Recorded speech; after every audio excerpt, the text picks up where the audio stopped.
একটা মেয়ের কয়টা বয়ফ্রেন্ড আছে, কোথায় যাচ্ছে, কি করছে সেই খবর আমরা রাখি, কিন্তু একটা মেয়ে কেন স্বেচ্ছায় তার পবিত্র শরীরটা বিলিয়ে দেয় সেই খবর আমরা কেউ রাখি না, রাখতেও চাই না। প্রিয় বন্ধুরা, আজকে তেমনই একটি অপ্রিয় সত্য ঘটনা আপনাদের সামনে তুলে ধরব। চলুন শুরু করা যাক আজকের গল্প। রাত 12টা।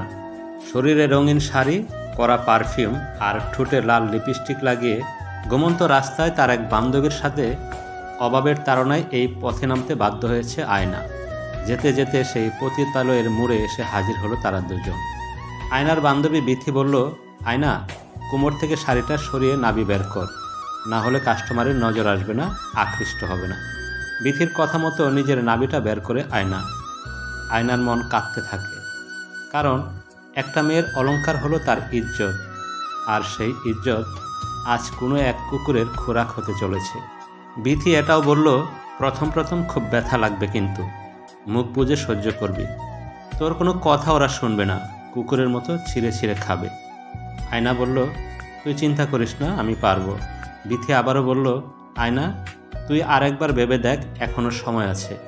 আয়না বলল, না রে, কাল বাড়িতে টাকা পাঠাতে হবে, বাদ দিলে মাকে হয়তো বাঁচাতে পারবো না, কিন্তু এইভাবে তোর জীবনটা নষ্ট করে দিবি? এছাড়া আর কোনো উপায় তো দেখছি না, কি করব? শোন, তুই তো ভার্জিন, তোর রেটটা একটু বেশি হবে। এমন সময় একটা প্রাইভেট কার এসে ব্রেক করলো বিথির সামনে। কারের দরজা ঠেলে একজন ইয়াং ভদ্রলোক নামলেন আর এদিক ওদিক খুঁজতে লাগলেন। বিথি বলল, আমাকে কি পছন্দ হয় না? আমার সুন্দরী লাগবে, আপনার তো মেকআপ দেওয়া, আমার ন্যাচারাল বিউটি লাগবে। বিথি ভদ্রলোকের পেটে খোঁচা দিয়ে বলল, তুই মনে হয় নতুন, আমায় দেখ না, অনেক মজা দিব। আপনাকে আমার লাগবে না, আমার নতুন মেয়ে লাগবে। নতুন মাল লাগবো? বিথি আয়নাকে দেখিয়ে বলল, এই যে নতুন মাল, একদম খাঁটি ভার্জিন, অভাবে পড়ে আজকেই প্রথম নামছে। আয়না মাটির দিকে মাথা নিচু করে আছে, কোনো কথা বলছে না। কত দিবি? আপনি বলেন কত দিতে হবে। বিথি আয়নার কানের কাছে ফিসফিস করে বলল, কত চাইব? মাল কিন্তু বড় লোক আছে। আয়না বলল, 10,000 বল। যা, তোর কোনো ধারণাই নাই। বিথি ভদ্রলোককে বলল, 40,000 দিতে হবে, খাঁটি ভার্জিন। আচ্ছা, তাই দেব, তাড়াতাড়ি গাড়িতে ওঠেন। বিথি আয়নাকে গাড়িতে তুলে দিয়ে বলল, কোনো ঝামেলা হলে আমাকে ফোন দিস। যাওয়ার সময় বিথি ভদ্রলোককে বলে দিল, দেখ, মেয়েটা কিন্তু নতুন, একটু আস্তে, বুঝছিস তো? আর বেশি যেন করিস না, নতুন তো, পরে দেখবি কেলিয়ে পড়ে আছে, আর তখন তুই দর্শনের কেস খেয়ে যাবি। আচ্ছা ঠিক আছে, তোদের ছেলেদের তো বিশ্বাস নেই, জিনিস পেলে আর হুঁশ থাকে না, হায়েনারের মতো তোরা। কথা শেষ না হতেই গাড়ি স্টার্ট দিয়ে চলে গেল। গুলির বেগে গাড়ি চলছে। প্রথম পুরুষ, প্রথম মিলন, আয়নার ভয় ভয় লাগছে।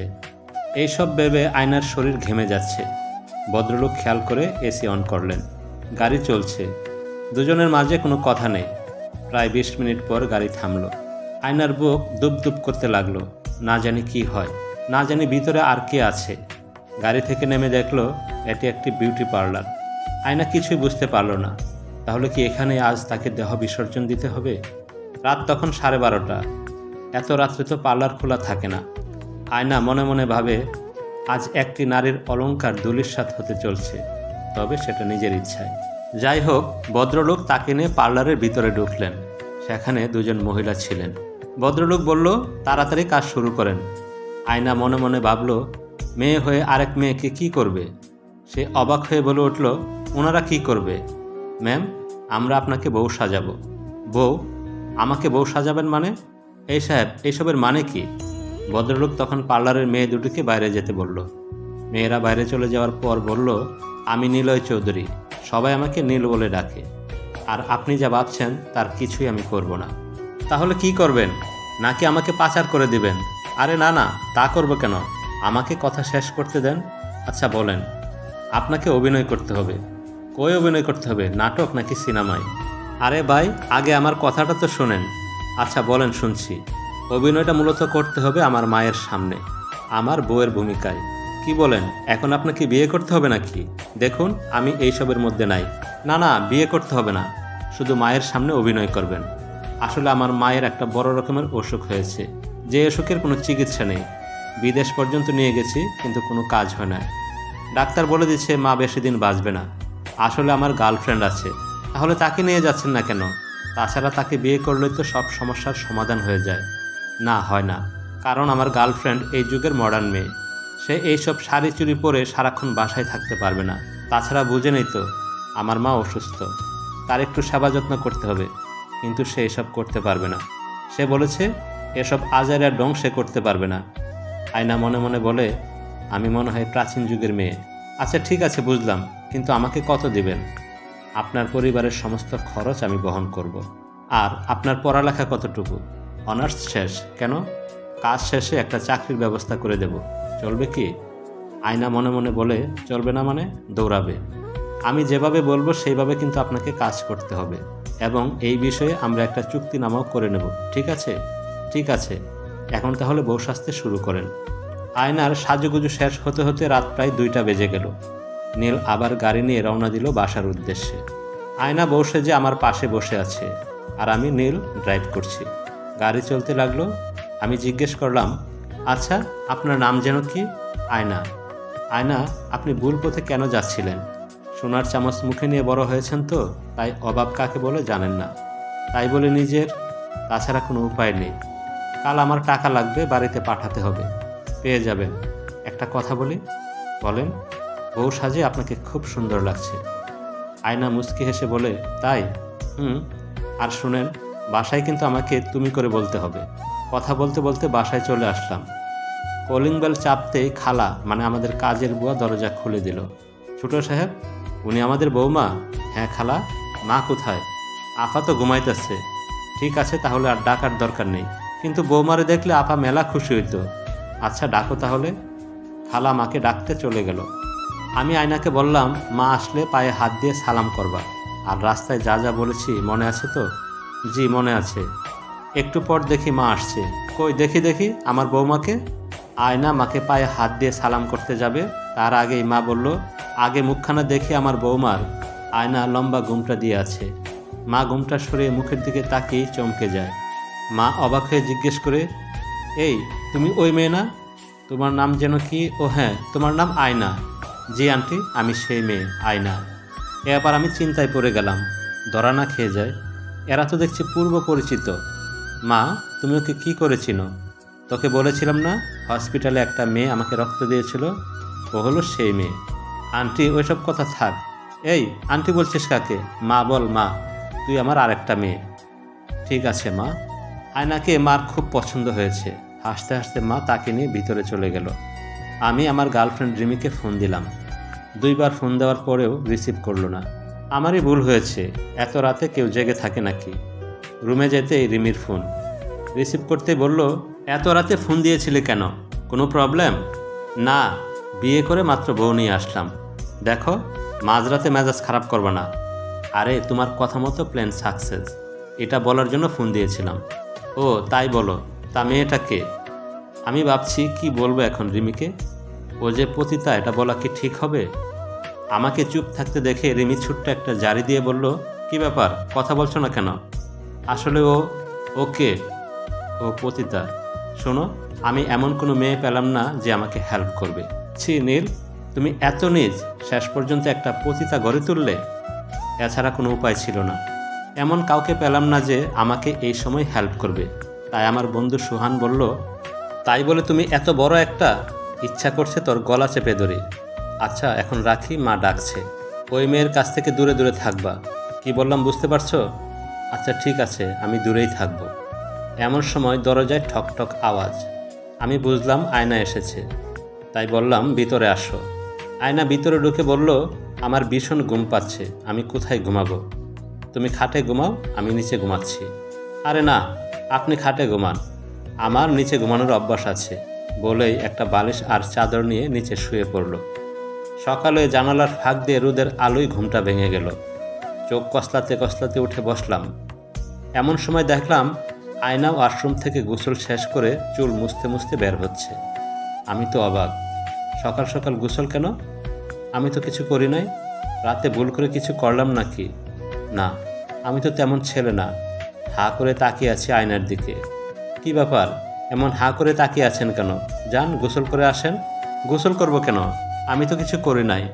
আয়না মুচকি হেসে বলল, বোকা, কিচ্ছু বোঝে না, যান গোসল করে আসেন। আমি তো পুরাই মদন হয়ে গেলাম। শালা কিছু করলাম না তো, গোসল কেন করব? কি ভাবছেন না তো? আপনি বোঝেন না কেন গোসল করবেন? না, বুঝি না তো। ঠিক আছে, আগে গোসল করে আসেন, তারপর বলছি। আমি ছাগলের 3 নম্বর বাচ্চার মতো লাফাতে লাফাতে গোসল করে আসলাম। এসে আয়নাকে বললাম, আচ্ছা আমি গোসল কেন করলাম? আয়না বলল, নতুন বিয়ে হলে গোসল করতে হয়, আর যদি আমরা গোসল না করি তাহলে মা সন্দেহ করবে, বুঝছেন তো? আয়না নাস্তা রেডি করে মাকে ডাকে। মা তো অবাক। তারপর আমার ছোট বোন নীলার রুমে যায় ডাকতে। নীলা তখনও ঘুমাচ্ছিল। আয়না নীলার অন্ধকার রুমে ঢুকে লাইটের সুইচ খুঁজতে থাকে। হঠাৎ নীলার ঘুম ভেঙে যায়। নীলা চোখ খুলে অন্ধকারে কাউকে দেখতে পায় কিছু একটা খুঁজছে, মানে আয়না লাইট জ্বালানোর চেষ্টা করছিল। নীলা আস্তে আস্তে উঠে ফুলদানি দিয়ে আয়নার মাথায় আঘাত করে। আয়না ও মা চিৎকার দিয়ে অজ্ঞান হয়ে পড়ে যায়। নীলা লাইট অন করে দেখে একটা মেয়ে পড়ে আছে। ও চুন্নি, যাই বাইয়া মাকে ডেকে নিয়ে আসি, আজ চুন্নি ধরেছি। নীলকে ডাকতে ডাকতে তার রুমে ঢুকে যায় নীলা। নীল তখনও ঘুমাচ্ছিল। এই ভাইয়া, ভাইয়া উঠ, চুন্নি ধরেছি, এই ভাইয়া। নীল চোখ না মেলেই বলে, কি হয়েছে? তোর মানিব্যাগ থেকে যে টাকা হারায় মাঝে মাঝে, সেই চোরটাকে পাইছি। যা তো, তোর টাকা লাগলে নিয়ে যা, মানিব্যাগে রাখা আছে। ভাইয়া, চোরটাকে তো আমি মাথায় বাড়ি দিয়ে অজ্ঞান করে ফেলেছি। নীলের টনক নড়ে। এই বাড়িতে চোর আসবে কোথা থেকে? আয়না না তো। নীল দরফর করে উঠে বলে, এই তুই কাকে মারছিস? একটা চুন্নিকে। এমন সময় মা এসে বলে, হ্যাঁ রে নীল, আয়নাকে তো কোথাও দেখছি না। নীল আর ড্রেসিং টেবিলের আয়না দেখিয়ে বলে, এই তো মা আয়না, তুমি দেখছো না? তোমার রুমেও তো আয়না আছে। আরে আমি এই আয়নার কথা বলছি না, তোর ভাইয়া কাল রাতে বিয়ে করেছে। নীলা আমতা আমতা করে বলল, তাকে কি তুমি আমার দামি শাড়িটা পরতে দিয়েছিলে? কেন? ভাইয়া, তোর বউ শেষ। আমি ফুলদানি দিয়ে চুর ভেবে তোর বউয়ের মাথায় বাড়ি মেরে দিয়েছি। কি বলিস? এই নীল, চল তো। তারপর সবাই দৌড়ে নীলার রুমে গিয়ে দেখি আয়না নেই। ওয়াশরুম থেকে পানি পড়ার শব্দ আসছিল। ওয়াশরুমে ঢুকে দেখি আয়না নিজেই নিজের মাথায় পানি দিচ্ছে। আমার আগেই মা গিয়ে আয়নাকে জড়িয়ে ধরে বলে, মা তুই ঠিক আছিস তো? বেশি লাগেনি তো তোর? না মা, বেশি লাগেনি, আমি ঠিক আছি। আগে রুমে চল। এই নীল, বৌমাকে রুমে নিয়ে চল। আমি আয়নার হাত ধরে বললাম, আসো। মা রেগে বলল, এই ছাগল, হেঁটে আসতে পারলে তো আমি নিয়ে আসতাম, বৌমাকে কুলে করে নিয়ে আয়। আমি দাঁড়িয়ে আছি দেখে মা বলল, কিরে নিয়ে আয়। হ্যাঁ মা, আসছি। আয়না বলল, আমি হেঁটে যেতে পারবো। এক পা ফেলে আরেক পা ফেলবে, দেখি পড়ে যাচ্ছে। নীলা বলল, ভাইয়া পড়লো, দর। আমি ধরলাম, দেখলাম আবারও জ্ঞান হারিয়ে ফেলেছে। নীলাকে বললাম, সব তোর জন্য। আমি এই 18 বস্তা নিতে পারবো? যদি রিমি জানতে পারে আমাকে শেষ করে ফেলবে। আচ্ছা ভাইয়া, একটা কথা বুঝলাম না, তুই রিলেশন করলি রিমি আপুর সাথে, আর বিয়ে করলি এই মেয়েকে। সত্যি করে বলতো, কে এই মেয়ে? আবার রিমি আপুকেও ভয় পাচ্ছিস? আমি নীলাকে দমক দিয়ে বললাম, তোরা এত কিছু জানতে হবে না। ভাইয়া রেগে যাচ্ছিস কেন? আমি কি তুলতে হেল্প করব? না, লাগবে না। তাহলে একটা কাজ করি, রিমি আপুকে একটা ক্রেন নিয়ে আসতে বলি। দেখ, এখন কিন্তু সত্যি সত্যি আমার মাথা গরম হয়ে যাচ্ছে। সরি ভাইয়া। নীল আয়নাকে কোনোরকম কুলে তুলে হাঁপাতে হাঁপাতে বিছানায় নিয়ে দপাস করে ফেলে দিল। আয়না ওমা করে চিৎকার করে উঠল। আয়না মাথায় হাত দিয়ে বলল, আপনারা ভাই বোন মিলে সত্যি আমাকে মারতে চান নাকি? এইভাবে কেউ কাউকে ফেলে? নীল বিড়বিড় করে বলে, মানুষ ফেলবো কেন, ময়দার বস্তা ফেললাম। কিছু বললেন আমাকে? 2 দিন পর আয়নাকে শপিং মলে নিয়ে গেলাম। আমার মোটেও ইচ্ছে ছিল না, কিন্তু মায়ের জোরাজুরিতে আসতে হলো। শপিং মলে সুহানের সাথে দেখা। সুহান একটু উকি মেরে আমার পিছনে থাকা আয়নাকে দেখে বলল, কিরে মামা, পরিটা কে, তোর সাথে আসছে? আরে ওই তো বউয়ের অভিনয় করছে। মামা, পতিতা হলেও মালটা কিন্তু মাথা নষ্ট করার মতো। কথাটা সুহান আয়নাকে শুনিয়ে বলল, কিন্তু আমি দেখলাম আয়না না শোনার বান করে রইল। আমি সুহানকে বললাম, কি বলিস এইসব? মেয়েটা অভাবে পড়ে ওই রাস্তায় নেমেছিল, কিন্তু মেয়েটা পতিতা না, শতভাগ ভার্জিন। মামা, এই কথা সবাই বলে, কিন্তু আগে কারোর সাথে ঠিকই দিচ্ছে। চুপ কর সুহান, আমি মেডিকেল টেস্ট করে আনছি ওকে। আমি এতটাই খারাপ না যে আমার বাড়িতে পতিতা তুলব আর আমার মাকে ছুঁইতে দেব। মামা তুমি যাই বলো, আমি কিন্তু। সুহানের কথা শেষ করতে না দিয়েই আমি বললাম, এখন যাই সুহান, তুই বাসায় আসিস। আয়নার দিকে তাকাতেই দেখি আয়না চোখ মুছছে। বুঝতে পারলাম আয়না খুব কষ্ট পেয়েছে কথাটা শুনে। আমি আয়নাকে সরি বললাম। আসলে আমি বুঝতে পারি নাই সুহান এমন একটা কথা বলে বসবে। উনি তো ঠিকই বলেছে, আমি একটা পতিতা, আপনি না নিয়ে আসলে তো এখন তাই থাকতাম। আমি রেগে গিয়ে বললাম, পতিতা কথাটা যেন তোমার মুখ থেকে দ্বিতীয়বার না শুনি। আয়না মাথা নিচু করে রইল। রিমি আসবে, দেখা করতে হবে। বলতে না বলতে রিমি এসে নীলকে জড়িয়ে ধরল। আয়না আর চোখে রিমিকে দেখছে। রিমি বলল, উনি কে? ওই তো বউয়ের অভিনয় করছে। ও পতিতা, এটাকে নিয়ে বের হয়েছ কেন? এইভাবে কেন বলছো? তুমি চুপ থাকো। আর এই যে তুই গিয়ে গাড়িতে বস, আবার কারো সাথে শুরু করে দিস না। এটা কিন্তু বেশি হয়ে যাচ্ছে রিমি। আয়না, তুমি গাড়িতে গিয়ে বসো। আয়না চলে গেল। এই পতিতার প্রতি তোমার এত টান কিসের? হ্যাঁ, টান কই? ও তো মানুষ, এভাবে কেউ বলে? এখন তুমি আমাকে শিখাবা কিভাবে কথা বলতে হয়? আর ওটাকে নিয়ে বের হয়েছ কেন? মায়ের জন্য, মা বলল তাই। মা যা বলবে তাই শুনতে হবে নাকি? এটা কেমন কথা? মায়ের কথা শুনবো না? তোমাকে তো বলেছিলাম চলো বিয়ে করি, তুমিই তো রাজি হলে না। কে জানতো আমি রাজি না হলে তুমি একটা পতিতা নিয়ে আসবা? ও পতিতা না, অভাবে পড়ে এই পথে এসেছিল, কিন্তু তার আগেই তাকে নিয়ে এসেছি। ও এখনও ভার্জিন। তুমি জানলা কি করে ও ভার্জিন? তাহলে কি তুমি? না রিমি, তুমি যা ভাবছো তা না। আনার আগে আমি তাকে মেডিকেল টেস্ট করিয়েছি। আমার কথা শুনে রিমি রেগে মেগে চলে গেল। 7 দিন পর আমি মাকে নিয়ে ডাক্তারের কাছে এসেছি। এমন সময় সুহানের ফোন। নীল, কই তুই? আমি মাকে নিয়ে ডাক্তারের কাছে এসেছি। কেন? আমি তোর বাসার সামনে, তুই বাসায় যা, আমার আসতে একটু দেরি হবে। ফোনটা কাটতেই মা জিজ্ঞেস করলো, কার ফোন? আমি বললাম সুহানের, ও বাসায় আসছে। ওকে বসতে বল, আয়না তো বাসায় আছে। আয়নার কথা শুনে নীলের টনক নড়ে ওঠে। সে সুহানকে ফোন দেয়, কিন্তু ফোন অফ। সুহান বাসায় ঢুকে দেখে আয়না সোফায় বসে টিভি দেখছে। সুহানকে দেখে আয়না চমকে গিয়ে বলে, আপনি? হ্যাঁ আমি, বলেই আয়নার গা ঘেঁষে বসে পড়ল। আয়না উঠে চলে যেতে নাই, তখনই সুহান তার হাতটা খপ করে ধরে ফেলে আর বলে,